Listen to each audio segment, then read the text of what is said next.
Ojito con Polonia porque está construyendo una valla fronteriza con Kaliningrado, el enclave ruso en Europa y que está rodeado por territorio de la Unión Europea y de la OTAN. Antes de seguir avanzando, vamos a situarnos porque sinceramente puede haber mucha gente que no sepa qué es Kaliningrado, dónde está situado, por qué pertenece a Rusia. Así que aquí lo estáis viendo, Kaliningrado está rodeado por Polonia y por Lituania. Y aquí el corredor de Suwałki es una zona muy interesante porque esto realmente, como Lituania, Letonia y Estonia, que está aquí arriba pero no se ve, forman parte de la Unión Europea. La única conexión terrestre que estos tres países tienen con la Unión Europea es a través de Polonia, es a través de este corredor de Suwałki de unos 96 kilómetros, si no recuerdo mal, y aquí está Bielorrusia, la mayor aliada de Rusia en Europa. Así que bueno, este cruce siempre ha sido interesante y Kaliningrado, bueno, pues tiene una frontera con Polonia y ahora parece que va a tener una valla. Entonces, voy a hacer un poquito de autospam porque yo en su momento ya hice un vídeo en YouTube en profundidad contando la historia, su geografía, por qué pertenece a Rusia, así que únicamente vamos a coger esa parte del vídeo y nos va a ayudar a situarnos un poquito más y ahora os cuento sobre la valla. Actualmente Kaliningrado es el único territorio de Rusia que está separado del resto del país. Tiene poco más de 200 kilómetros cuadrados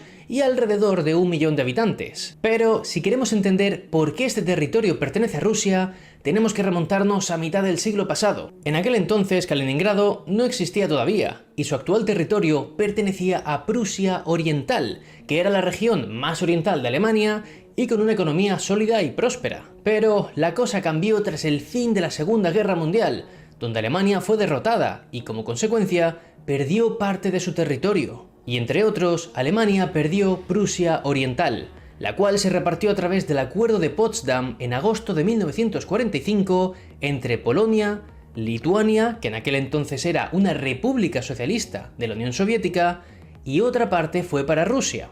Y el territorio que quedó bajo dominio ruso fue nombrado Kaliningrado en honor a Mikhail Kalinin, uno de los fundadores de la Unión Soviética. Vale, hasta aquí, oye, pues todo claro, pero ¿por qué justamente ese territorio fue para Rusia y no para Lituania o Polonia, por ejemplo? Pues fue debido a que durante los 4 primeros meses de 1945, aún en la Segunda Guerra Mundial, las tropas soviéticas invadieron ese territorio y tomaron su control. Por ello, cuando más tarde se firmó el Acuerdo de Potsdam entre Gran Bretaña, Estados Unidos y la Unión Soviética, esta última se hizo con el actual Kaliningrado.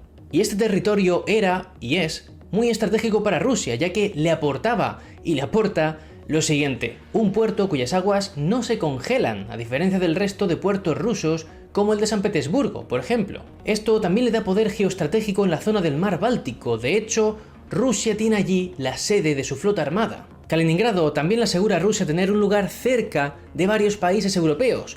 Por eso militarizó enseguida esa zona, ya que un ataque desde allí sería más efectivo que si se lanzase desde Moscú, por ejemplo. Además, tras el fin de la URSS, de la influencia rusa sobre las repúblicas bálticas y tras la gran ampliación de la Unión Europea hacia el este, lo que supuso la entrada en la UE de países como Polonia o Lituania, Kaliningrado tomó un poder aún más especial, ya que fue como el pie que Rusia dejó metido dentro de la Unión Europea, pegado al curioso corredor de Suwałki como zona jugosa en caso de conflicto. Pero este asunto ya lo vimos en otro vídeo. De hecho, en ese vídeo ya os comenté que Kaliningrado no son todo fortalezas, también tiene puntos débiles, y uno de ellos es su conexión terrestre. Lo que sucede es que las conexiones terrestres de Kaliningrado con Rusia son a través de carreteras y vías de tren que pasan principalmente por Lituania y Bielorrusia. Ya está, no nos interesa nada más del vídeo. Ahora que estamos ya mejor situados, la cosa es que todavía a finales de noviembre va a ser posible cruzar esa frontera desde Kaliningrado a Polonia, pero esto se acabará pronto porque una valla de concertina va a cerrar el paso. Y es que el ministro polaco de Defensa dijo a principios de noviembre de este año que quieren que esa frontera esté bloqueada por completo. Y la decisión, según informan varios medios, tiene que ver con el tráfico aéreo entre Medio Oriente y Kaliningrado, ya que este último ha firmado acuerdos con Siria y Turquía. Además, también ha firmado acuerdos con Bielorrusia, aunque este está en territorio europeo. Pero lo que pasó en 2021, cosa que ya comentamos de hecho en anteriores noticiarios, es que Bielorrusia facilitó en 2021 que miles de personas viajasen a Minsk, la capital bielorrusa, desde países como Irak, Siria o Afganistán, para dejar a los migrantes cerca de la frontera con Polonia y así pues meter más presión a la Unión Europea. Eso sí, para los migrantes forzados a estar allí por Bielorrusia, pues no fue algo sencillo por las condiciones climáticas. Estamos hablando de finales de año, octubre, noviembre, diciembre, y se refugiaban en bosques cercanos a la frontera de Polonia. O sea, imaginaos el frío, la humedad, no era la mejor condición, y muchos de ellos contaban que si volvían de ese bosque a zona más rural, urbana de Bielorrusia, que no les dejaban las fuerzas bielorrusas. Pero bueno, las fuerzas de seguridad de Polonia evidentemente estaban allí precisamente para evitar que entrasen migrantes de manera ilegal, pero el sistema no era efectivo al 100%. Seguimos hablando de la frontera entre Bielorrusia y Polonia, y hubo allí enfrentamientos entre las fuerzas de seguridad polacas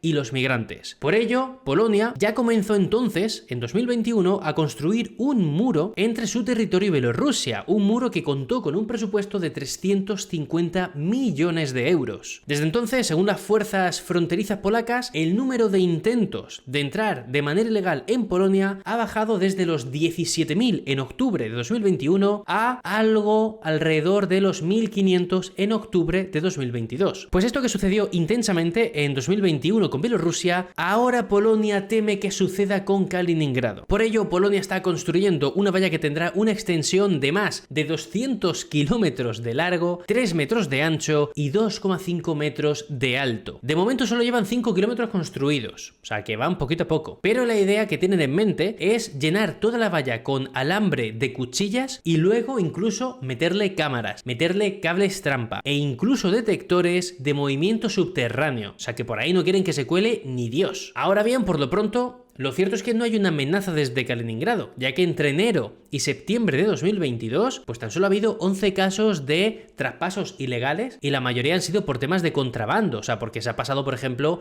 tabaco o algo así, pero no ha sido un contrabando de personas. Y bueno, pues por lo que he leído en diferentes medios, las opiniones sobre la valla están bastante variadas. Hay gente que lo apoya porque considera que así estarán más protegidos de Rusia, y viendo la que le ha caído a Ucrania, pues dicen, mira, mejor ponemos la valla, nos quitamos de problemas. Y hay gente que dice que, bueno, la valla no va a frenar las olas migratorias que vengan desde allí si es que en algún momento se llegan a producir.